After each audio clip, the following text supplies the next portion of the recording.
كل سنة وانتم طيبين. رمضان كريم وسعيد عليكم وعلى كل حبايبكم.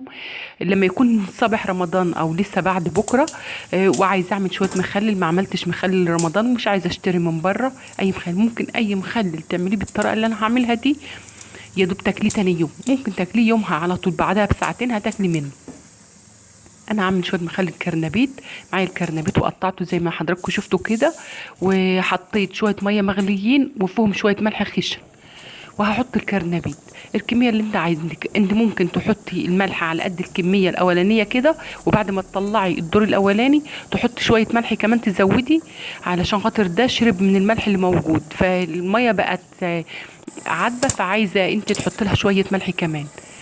فهتحط شويه ملح تاني للدور التاني اللي هتسلقيه. بيغلي غلوه واحده بس، وبعد كده تشيليه، تحط عليه ميه ساقعه من الحنفيه، وهتحطيه في المحلول الملح اللي احنا عاملينه.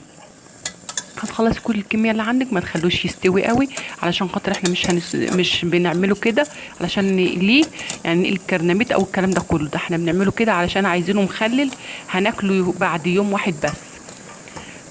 خلصت كل الكمية، عملتي حاجتك، مجهزة المحلول الملح بتاعك.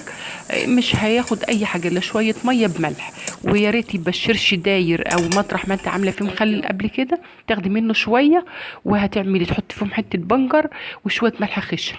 الملح الخشن ده هو المادة الحافظة، وهو اللي هيخلي الكرنبيت او اي مخلل عندك يبقى مقرمش وحلو.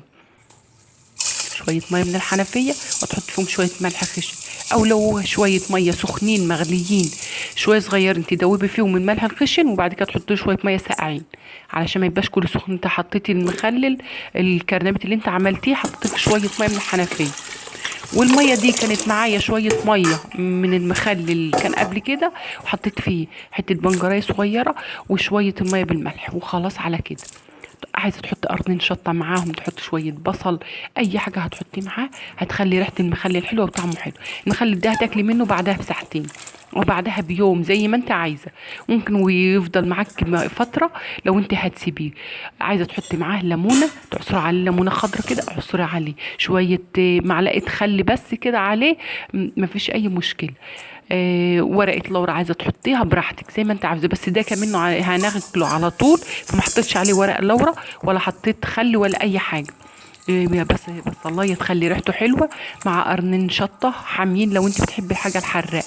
لايكات وتعليقات وشيروا الفيديوهات علشان قناتي تكبر بيكم. وده كان فيديو النهارده، واشوفكم في فيديو جديد.